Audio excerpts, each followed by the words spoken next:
When Curry's car breaks down near a weathered small garage on the outskirts of Oakland, he expects nothing more than a quick repair.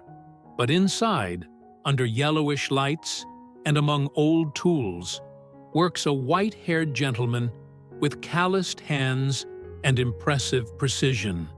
Something about the man, his silent dedication, his quiet wisdom, stays with Curry long after he leaves. A week later, the star returns, hoping to thank him, but when he arrives, the garage is completely dark, the doors locked, and what he discovers next leaves him motionless on the empty sidewalk, with his heart tight. The rain fell mercilessly on Oakland that February morning. Stephen Curry gripped the steering wheel tightly, feeling the frustration grow as his Range Rover began to fail. The car's dashboard blinked intermittently, with warning lights turning on in a disturbing sequence. A crucial practice awaited him in less than an hour, with the playoffs approaching. When the engine failed for the third time, Curry had no choice but to pull over to the wet sidewalk. "I didn't see you press the subscribe button on our channel. It will only take you a second, and leave your opinion in the comments." "Great, just great," he muttered, checking his cell phone only to confirm that there was no signal due to the storm. Looking through the foggy windshield, he spotted a faded sign. Frank's Garage, repairs since 1978. The building barely stood out in the urban landscape. A brick building with a worn, metal garage door. Nothing there suggested it was a place frequented by millionaire athletes, but necessity spoke louder. Curry maneuvered the car to the entrance and turned off the already failing engine. The interior of the garage was surprisingly organized, despite the old tools. Under the yellowish light, a man worked bent over the engine of a 90s Ford. Without raising his eyes, he spoke in a hoarse voice. "Park over there and tell me what's happening. I'm finishing up here." Curry obeyed, observing the mechanic as he finished the job. Frank Wilson wasn't imposing. At 72 years old, with closely cropped gray hair and a posture slightly bent from years of work. Only when he closed the Ford's hood and turned around did Frank show a brief flash of recognition in his faded blue eyes. "Car trouble?" he simply asked, cleaning his hands on a cloth that seemed as old as the garage itself. "Yes, it's failing. It started suddenly, lights flashing on the dashboard. The engine sputtering," explained Curry, surprised by the normality of the interaction. Frank nodded, walking to the Range Rover without making any comment about who was standing in front of him. Curry was used to being instantly recognized, to hearing effusive compliments and requests for photos. The normality with which the mechanic treated him was almost disorienting, but also strangely refreshing. "Can you start it for me?" Frank asked, lifting the hood. As Curry obeyed, Frank leaned over the engine, making small sounds of recognition. After a few minutes of inspection, he stepped back, briefly leaning on the side of the car. An attentive observer would notice that moment of weakness, the way Frank brought his hand to his chest for a second before composing himself. "Electrical system. Possibly the alternator or a wiring problem. I can fix it, but it will take a few hours," he diagnosed with certainty. "Hours?" Curry checked his watch, concerned. The practice, the appointments, everything would have to be rescheduled. "I have a loaner car you can use, if you need," Frank offered, gesturing to an impeccably maintained Toyota Camry. "It's not luxurious like yours, but it won't let you down." The offer caught Curry by surprise. "Are you sure? You don't even know me." Frank gave a half-smile while picking up his toolbox. "I know who you are, Mr. Curry. I've been watching basketball since before you were born. Besides," he pointed to a small TV in the corner of the garage, "that shot against the Lakers last week? Breathtaking." During the next 3 hours, While Frank worked on the vehicle, an unexpected conversation blossomed between them. The mechanic talked about historical games with impressive accuracy, analyzing strategies and plays with the expertise of a professional commentator. "You know basketball better than many ESPN analysts," Curry commented, genuinely impressed. Frank shrugged. "I have a lot of time to watch games. Since Martha passed away 5 years ago, it's basically work and basketball." He paused. "My daughter Diana is a doctor in Chicago. Grandson and granddaughter there too. They try to convince me to move closer to them, but—" His eyes scanned the garage. "This place is my life." The sound of rain intensified on the garage roof, creating a rhythmic melody that accompanied the methodical work of the mechanic. Curry observed how Frank occasionally stopped to catch his breath or leaned on the workbench, but attributed this to the man's advanced age. He noticed the faded photographs on the wall, restored old cars, a young Frank in military uniform, a smiling woman holding a baby. Each image a window into the life of the man who now carefully disassembled electrical components with surgical precision. An old calendar marked the days with handwritten notes, customer names, types of services, delivery dates. An entire life organized in small notes, punctual deliveries, and well-done work. It was an art form that was rapidly disappearing in the world of technology and automated dealerships. "It was a problem in the main wiring," Frank finally explained, closing the hood. "Natural wear, but it could have caused a serious short circuit. Everything is resolved now." Days passed, and Curry found himself repeatedly thinking about the elderly mechanic. There was something in Frank's silent dignity, in his excellence without fanfare, that resonated deeply with him. During dinner with Aisha, Curry shared the story and his intention to do something special for Frank. Perhaps tickets to a game, backstage access. Meanwhile, Frank's health was silently deteriorating. The heart medications remained untouched, too expensive for his limited budget. The chest pain became more frequent, more intense, but he ignored it with stubborn determination. On the morning Curry planned to return to the garage, Frank suffered a heart attack while working alone. Luckily, Tom Reynolds, owner of the neighboring grocery store, found him in time to call an ambulance. When Curry arrived, he found only the flashing lights of the emergency vehicle and abandoned tools. "Frank," the man on the sidewalk answered his anxious question. "Tom found him collapsed. Seems like it was his heart." At the hospital, the hours dragged on as Curry waited for news. The gravity of the situation became clear when he learned that Frank urgently needed a triple bypass surgery, but did not have adequate insurance. With silent determination, Curry made a call to his financial manager, determined not to let financial issues determine the fate of someone like Frank. Diana Wilson arrived that night, eyes red from crying during the entire flight. She was visibly surprised to find Stephen Curry in the waiting room. "Why would you care so much about someone you just met?" she asked, confused after hearing the player's explanation. "Your father treated me like a person, not a celebrity," Curry replied. "He represents something that is becoming rare. Dignity, excellence, without fanfare." When Diana learned that Curry had offered to cover all the costs of the treatment, her disbelief gave way to emotional gratitude. "Thank you," she said simply, wiping away a tear. That same night, while they waited for news of the emergency surgery, Diana shared with Curry an old photo album that she always carried on her visits to Oakland. Yellowed images showed Frank as a promising college player, his impeccable uniform, the number 30. Coincidentally, the same number Curry wore, printed on his jersey. "He had an almost perfect shot," explained Diana, pointing to a photograph where the young Frank jumped gracefully. the ball about to leave his hands.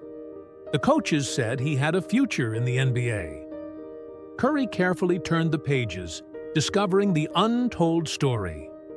Letters from professional scouts, newspaper clippings celebrating memorable performances, and then, abruptly, the draft notice for Vietnam. "He never complained," continued Diana, her voice choked with emotion. "He came back different, of course, like everyone, but found his way in that garage. One car at a time, he used to say, fixing what was broken." The metaphor didn't go unnoticed by Curry, who understood, at that moment, the depth of the spirit he had encountered by chance on a rainy day. 3 weeks passed before Frank finally awakened, confused to find himself in a private hospital room. Diana explained about the heart attack and the surgery, but when asked about how they were paying for all that, she just smiled mysteriously. "Let's say you have a guardian angel." The answer came when Stephen Curry entered the room, bringing a small fruit basket. "Look who's awake. Welcome back, Frank." During the recovery, the hospital room became an unlikely meeting point. Warriors players appeared regularly, initially out of courtesy to Curry, but soon genuinely interested in the elderly mechanic's knowledge and stories. The coach brought recordings of Frank playing college basketball, revealing a talent that few knew about, and a promising future interrupted by the Vietnam War. "Life is made of choices," Frank confided to Curry, showing old photos. "The garage gave me purpose when I returned from Vietnam, when nobody wanted to hire veterans. I built something of my own." 6 weeks after the surgery, Frank returned to his garage to find it completely transformed, renovated, modernized, equipped with cutting-edge technology. More surprising still was the presence of Marcus, a 20-year-old whom Curry introduced as a possible apprentice. "I've always wanted someone to pass on what I know," admitted Frank, studying the young man with genuine interest. The doctors had been clear about the restrictions. Frank would need to drastically reduce his workload. At first, this tormented him more than the pain of surgery. "What am I without my tools in my hands?" he asked Diana on a particularly difficult night. The answer came unexpectedly, through Marcus, who demonstrated a natural ability to learn the secrets of the trade. "He has good hands," Frank commented to Curry during a visit, using the highest compliment a mechanic could offer. A subtle system began to establish itself in the renovated garage. Frank sitting in a specially installed comfortable chair, verbally guiding Marcus, occasionally getting up to demonstrate a specific technique. "It's like coaching," joked Curry, observing the dynamic. "Exactly," agreed Frank with a rare and genuine smile. "I'm too old to play, but I can still teach the game." The transition was gradual, but transformative. Frank, who had always defined his worth by the physical work he performed, was discovering a new form of excellence through mentoring. "Maybe I'll be useful for a few more years," he muttered one afternoon, watching Marcus correctly diagnose a complex problem in a European car. Public recognition came during a Warriors game, when Curry took the microphone to honor the elderly mechanic sitting in the front row. "Frank taught me about silent excellence, doing the right work not because someone is applauding, but because it's the right thing to do," he declared to a silent arena. The crowd, understanding the importance of this seemingly ordinary man, erupted in applause. Frank, visibly moved, found himself at the center of a standing ovation, the recognition he never sought, but which he had earned throughout a life of honest work. On Fridays, Frank's garage, now closed earlier, a new tradition so everyone could watch the Warriors games together. The lonely apartment above the garage, filled with voices, laughter, and the aroma of home-cooked food. On the kitchen table, Next to the medications he now religiously took was a recent photo. Frank with the entire Warriors team. "You were right, Martha," he murmured to his wife's photo on the wall. "He really does shoot like me." On the facade of the garage, a discreet plaque had been added under the main sign, "Silent Excellence since 1978." In a city known for its basketball stars, an elderly mechanic had found, in the autumn of his life, a new family and a renewed purpose that transcended car repairs and embraced the transmission of values that withstood the test of time. That night at the arena marked Frank deeply, not just for the public recognition, but for what happened behind the scenes. After the game in the Warriors' locker room, the team owner presented Frank with an unexpected proposal, an official position as a mindset consultant for the players. "We need someone who understands the value of silent work," he explained. "Someone who can teach our young athletes that greatness is not just in the moments of glory." Frank initially hesitated, feeling out of place in that world of celebrities and million-dollar contracts. "I don't know if I have anything to teach superstars," he confessed to Curry later. The player smiled, placing his hand on the mechanic's shoulder. "They all already know how to shoot, Frank. What many don't know is why they shoot." Diana observed the gradual transformation in her father, how his stories about broken cars and electrical connections became metaphors that the players applied on the court. Occasionally, during practices, it was possible to see Frank sitting silently beside the court, observing with the same attentive eyes he had used to diagnose mechanical problems for almost half a century. "Systems are systems," he would say, "whether an engine or a basketball team." A year after that first rainy encounter, Frank's garage had transformed. Now it was a prosperous business with 3 employees besides Marcus, who divided his time between engineering studies and learning from Frank. What didn't change was the philosophy of the place: honesty, quality, and fair price. Frank, with his health stabilized thanks to adequate medical care, had recovered part of his vigor. He still worked every day, but now allowed himself regular breaks. Diana visited monthly, and their relationship had flourished again.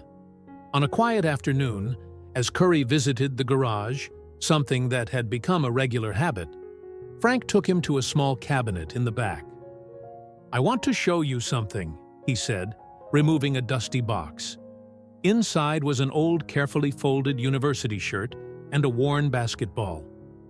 "I've kept this for over 50 years. I thought maybe your son might like it." Curry received the items with reverence, recognizing the significance of that gesture. Frank was passing on not just objects, but a part of his history. "You know what I learned from you, Frank?" Curry asked, holding the old ball. "That greatness is not just in the moments everyone sees, but also in those that no one witnesses. The shots you practice when the gym is empty, the hours studying the game, the work that nobody applauds." Frank nodded, a discreet smile on his wrinkled face. "Just like fixing cars, nobody sees the care with each connection, each adjustment. They only know it works when they turn the key." A week later, during a crucial playoff game, Curry made an impossible shot in the last second, securing the victory. As the arena exploded in celebration, he pointed discreetly to the stands, where Frank watched with a proud smile. It was a gesture that few understood, a silent tribute from one master to another, an acknowledgement of the excellence that flourished both under the spotlights and in the shadows of a small garage in Oakland. True excellence, both had learned, didn't need applause to exist. It lived in the details, in the integrity of daily choices, in the determination to do the best possible, simply because it was the right thing to do, whether fixing a car or making a 3-point shot. Frank's impact extended far beyond the garage, or even the Warriors team. Diana, inspired by the transformation in her father's life, established a scholarship program for young people interested in learning technical trades. The Frank Wilson Scholarship for Silent Excellence. Marcus, now about to graduate in engineering, was already planning to expand the garage to a second location, maintaining the same philosophy. The younger Warriors players often mentioned Frank in interviews, citing his practical advice that transcended basketball. In a documentary about the team, an entire segment was dedicated to the Warriors mechanic. Curry, in his speech after receiving an MVP award, publicly acknowledged how the casual encounter on that rainy day had changed his perspective on excellence. "Some mentors come to you wearing expensive suits in elegant offices," he said before the cameras. "Others appear with oil-stained overalls, teaching lessons you didn't even know you needed to learn." Frank watched that speech in his renovated living room, surrounded by a family that had grown in ways he could never have imagined, and understood that his seemingly ordinary life had finally found its greater purpose.